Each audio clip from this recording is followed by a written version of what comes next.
They didn't even call. Just a text. You're not invited to dinner. Logan's girlfriend isn't comfortable with you there.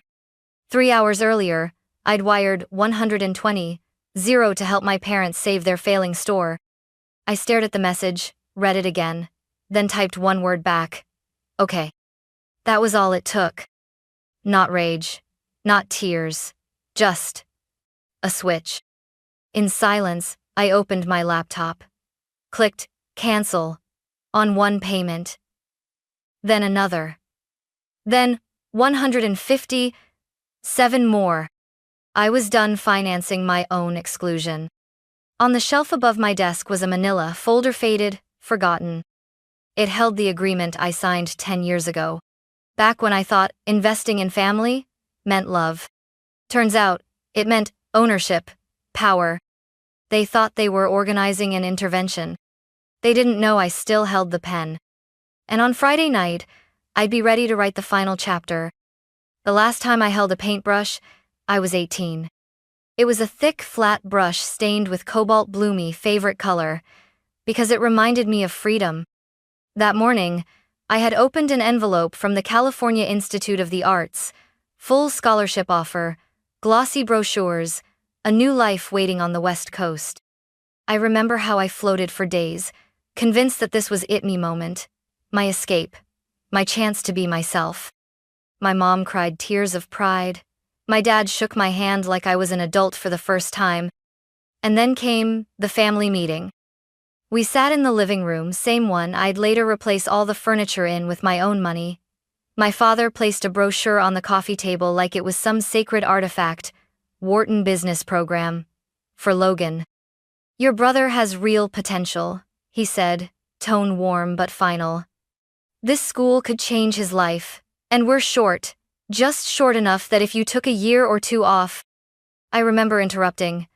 I have a scholarship. This isn't about money. That's exactly what it's about, my mother chimed in. We just need time. Your art will still be there. Your brother only gets one shot. They called it family sacrifice. They said, we'll make it up to you. But they never did. I shelved my acceptance letter and applied to a local business program instead. I lived at home. I commuted to class. I worked nights. I graduated early and got a job in finance, the kind of job they could brag about to their friends. I climbed the ladder, made steady money, and every bonus, every raise, every financial win I had, they took as a win for the family. That's when it started. The quiet bleeding. I paid Logan's rent when he missed his first job interview. I covered Mom's credit card because the points are on your name anyway. I co-signed the truck loan for Dad to look more professional for store deliveries. Then came the business idea. High-end artisan gift shop, downtown, family legacy. They pitched it like it was ours. They used phrases like, you're a full partner, and our name, our brand. But deep down, I was just the silent backer, the check writer, the invisible arm, holding everything up while they posed for ribbon-cutting photos without me. The worst part? I let them. Because for years, I believed the lie that love meant service, that silence meant strength. That if I just gave enough money, time, dreams, they would finally see me, not as their safety net, but as their equal. I waited. For 15 years. And they gave that dinner seat to a girl my brother had known for 6 months. All it took was one text to undo everything. But what they didn't realize, what they never realized, was that while I'd buried my art, my independence, and my voice, I never buried my memory. And now, I was done waiting for recognition. I wasn't their daughter anymore. I was their majority shareholder. I hadn't planned to start that day. But betrayal has a strange way of sharpening your senses, turning every object around you into a reminder of how much you've given, and how little was ever truly yours. I sat at my desk, the mid-morning sun casting clean lines across the wood grain. My laptop screen blinked back at me. Bank portal open, a long list of scheduled payments. It was like looking at the anatomy of my family's dependence. 5 arteries, all pulsing with my money. First, Logan's support package. 2, 500 auto-deposited on the first of every month.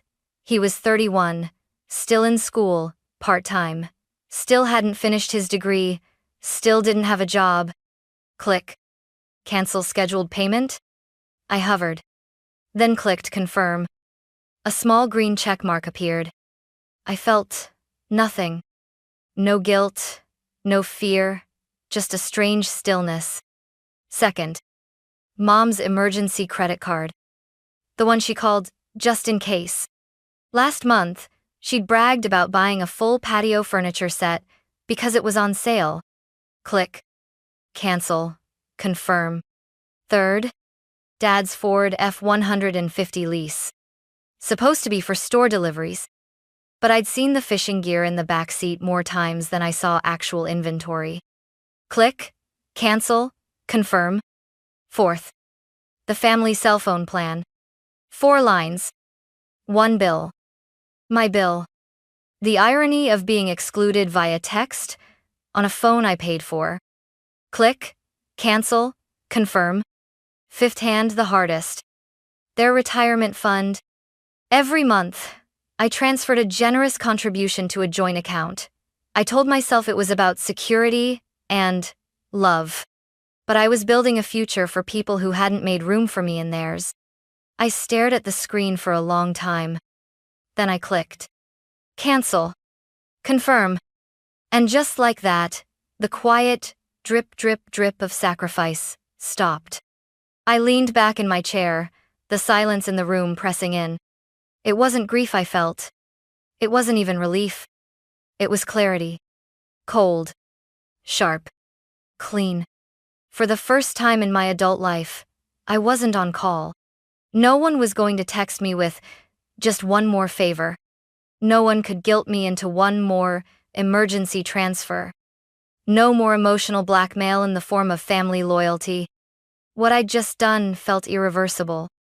It was the kind of decision you don't come back from. And yet, I wasn't shaking. I wasn't panicking. I was rebuilding. Not a relationship. Not a family. Myself. My phone buzzed again, an alert from my bank, confirming the termination of all scheduled payments. The timing felt poetic. They had cut me out of dinner. I had just cut them out of my accounts. Funny thing is, they always thought they had the upper hand because they had the narrative. They controlled the story. Camille's so successful, thank God she helps us. But they forgot. I controlled the numbers. And in the end, the numbers always tell the truth. The silence didn't last long. Barely 12 hours after I hit confirm on the last payment, the storm rolled in right on cue. Logan called first. His name lit up on my screen like a fire alarm. I let it ring 4 times before answering, placing the phone on speaker and walking calmly to pour myself a coffee. "Camille, what the hell?" he blurted before I could say hello. "Mr. Collins just called. My rent bounced. I'm getting charged a late fee. You didn't send it." I stirred my coffee slowly. "Good morning, Logan." "Don't play cute. Did you forget? Is your account frozen or something?" "No, I didn't forget," I said plainly. "And my account is just fine." There was a pause. I could almost hear the gears turning. "You just didn't do it? On purpose?" "That's right." "Why, Camille, my car insurance comes out Monday. My grocery card's almost maxed. What am I supposed to do?" I sipped my coffee. "Sounds like a personal finance issue." There was silence on the line. Then I heard her voice, Chloe, whispering in the background like poison through a straw. "What's wrong with her? Ask her if she's having a breakdown." Logan's voice came back, brittle with panic. "This is about Friday night, isn't it? Look, Chloe just wanted a quiet evening. You're blowing this way out of proportion." I said nothing. "You're really going to nuke the whole family over a dinner invitation? Grow up." I exhaled through my nose, steady as stone. "Goodbye, Logan." And I hung up. Then blocked the number. One down. The next call came an hour later. "Dad." His voice was clipped, corporate, like I was an underperforming analyst in his quarterly review. "Camille, I just spoke to your brother. I need you to explain yourself." There's nothing to explain, I said. I've made some changes to my budget. Budget? He scoffed. Your mother's card got declined at the grocery store. She had to leave a full cart. That's humiliating. She has her own debit card, doesn't she? That's empty because we've been putting everything into the store. Then it sounds like you should reevaluate your business strategy, I said. He didn't like that. His tone dropped into a growl. We are partners. We made an agreement. I'm glad you brought that up, I said, almost smiling. Let's revisit that agreement soon. His voice turned from annoyed to threatening. You are playing with fire, Camille, and people who play with fire get burned. And he hung up. Strike two. That evening, it was Mom. She was already crying when I picked up. Camille, honey, please. What's happening? Your father's pacing like a madman.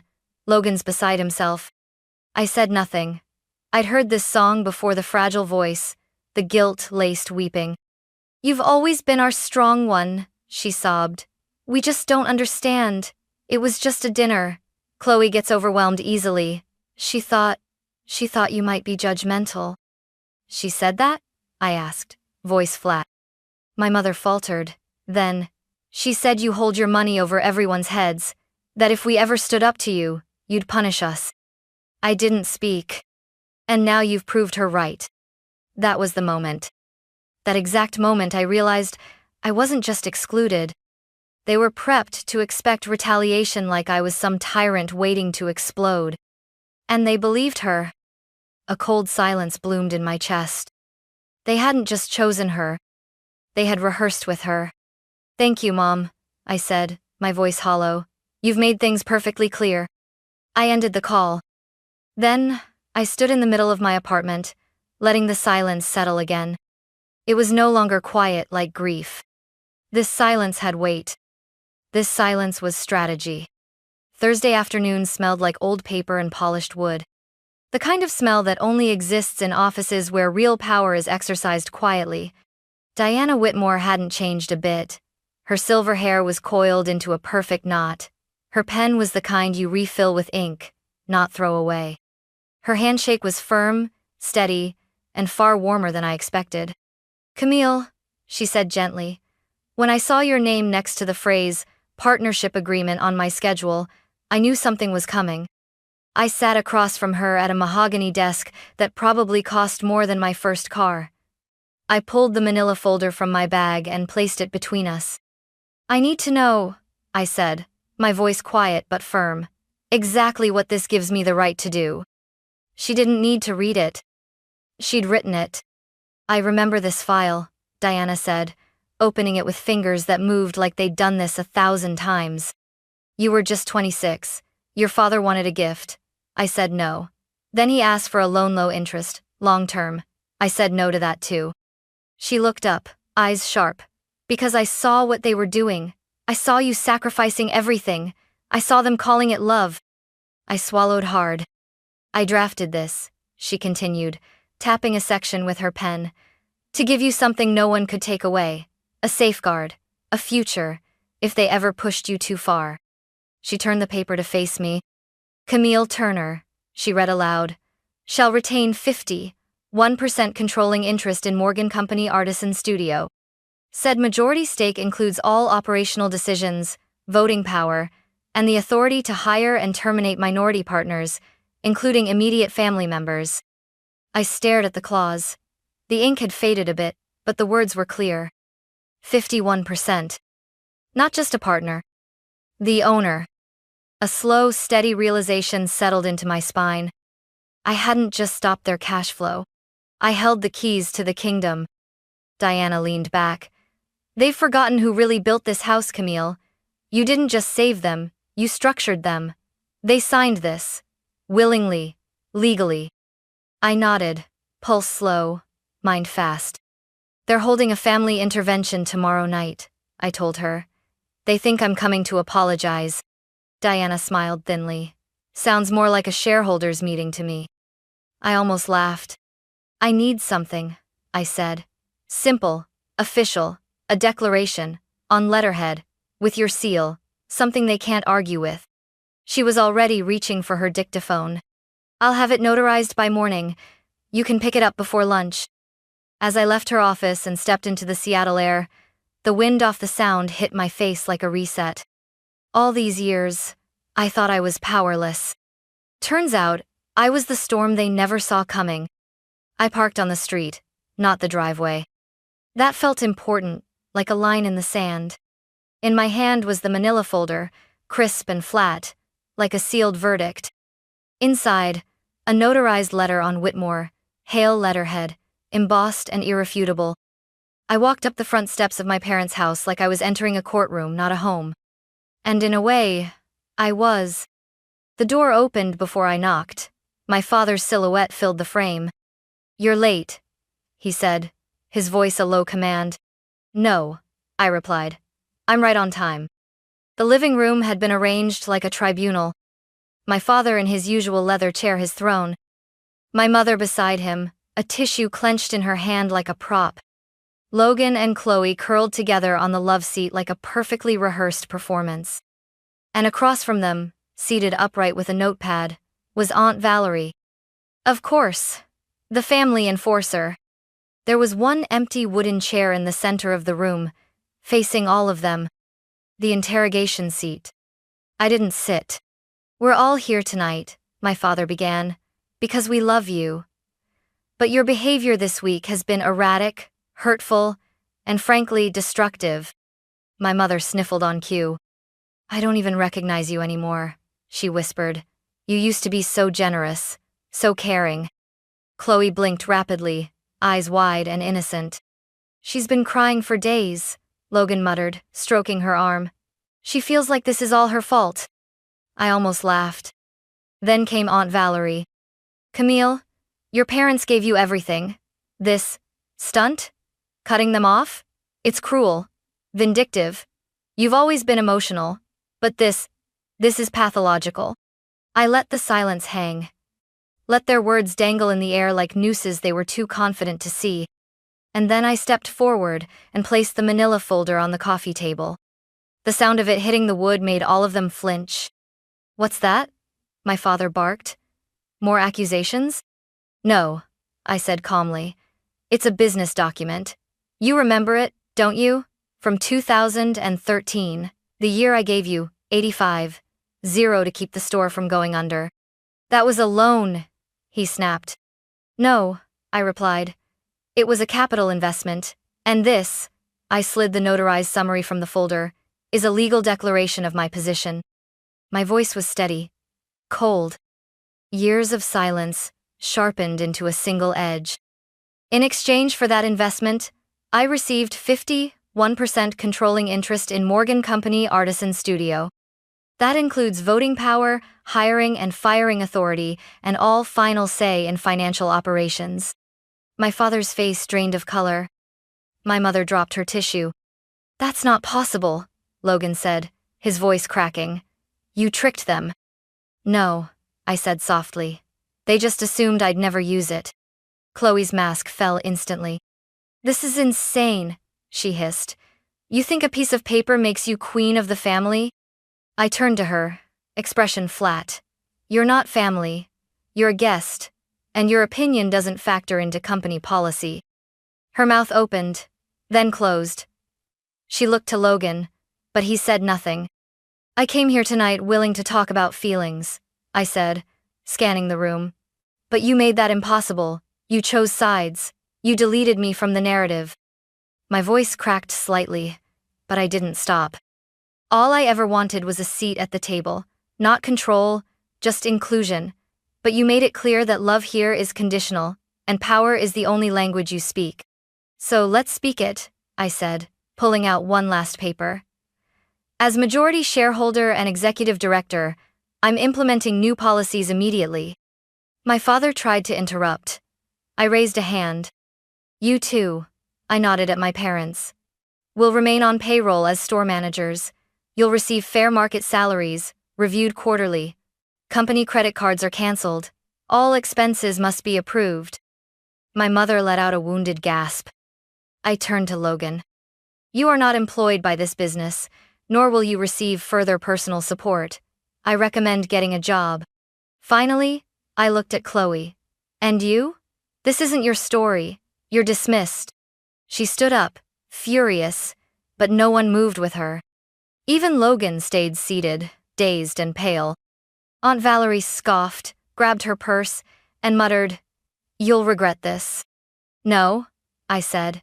"I'll remember it." Then I picked up the folder, turned toward the door, and walked out. I didn't slam it. I didn't need to.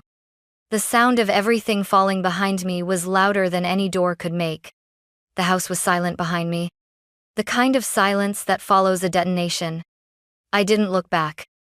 Not at the window, not at the porch. I got into my car, set the manila folder on the passenger seat, and exhaled once deeply. It wasn't triumph I felt. It was clean separation.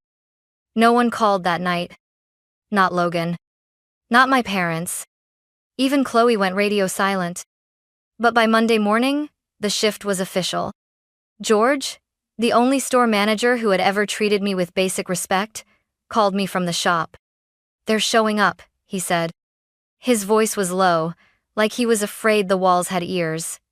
"Your parents, they've been here every day since Saturday. They're quiet. No more free lunches. No more yelling at staff." I opened my laptop. In my inbox sat 2 PDFs from Diana Whitmore's office, digitally signed employment contracts. No notes, no apologies. Just signatures. It was a quiet surrender. I reviewed the terms I'd helped draft. Title: Co-managers, Morgan, Company Artisan Studio.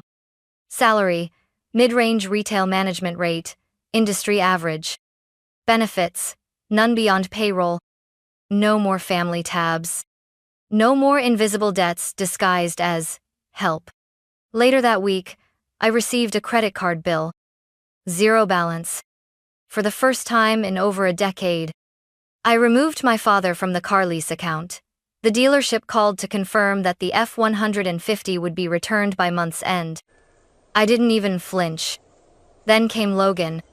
Not a call, not a text. A notification. The auto transfer he tried to reinstate had been denied. Twice. He never tried a third time. The most surprising part wasn't the compliance. It was the peace that followed. My phone no longer buzzed with problems that weren't mine. No more, "Can you just cover this?" No more, "It's only temporary." For the first time in years, my money stayed where it belonged, with me. And something strange happened in that quiet. I started hearing myself again. I found my old sketchbook in a storage bin, wrapped in plastic next to tax documents. The first drawing I made was shaky, full of stiff lines. But the second was better. By the fifth, I'd lost track of time. I turned the guest room into a studio, bought paints without guilt. I wasn't replacing what I'd lost. I was reclaiming what had always been mine. I started waking up, not with dread, but with stillness. My home stopped feeling like a staging area and started feeling like a place I actually lived. Even George said it. "You know, this store actually makes money now." Of course it did. Parasites don't just drain accounts. They slow growth. They distort reality. And once I cut the lines, the whole system could finally breathe. This wasn't revenge. It was repair. A slow, deliberate untangling of the myth that family means obligation without limit. They could still be my parents. They just weren't going to be my creditors, my clients, or my captors anymore. The plane touched down in Florence just after noon. I hadn't told anyone I was leaving. No social media updates.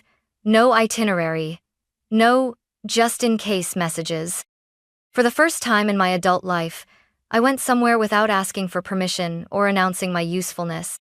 It was impulsive and quiet, booked, with the click of a mouse on a Friday night, wine glass half full, a soft jazz record spinning in the background. I stayed in a modest flat near the Arno River, just above a bakery that made the whole building smell like sugar and rising dough. Every morning, the bells from Santa Croce woke me gently. No alarms. No demands. I wandered without purpose. I took photos I never planned to post. I ordered food without checking my balance. No texts, no family group chats, no guilt. On my third day, I walked past a sign that read, Pottery Workshop, 1-day course, beginner's welcome. Something in me stopped. Not because I needed a new skill, but because I missed using my hands for something that wasn't survival. The studio was small and warm. Terracotta shelves lined the walls, filled with uneven bowls and imperfect vases. The instructor, an older woman named Alicia, spoke little English but smiled with her whole body. She placed a lump of wet clay in front of me and simply said, "Spin." It was awkward at first. My fingers were stiff, uncertain.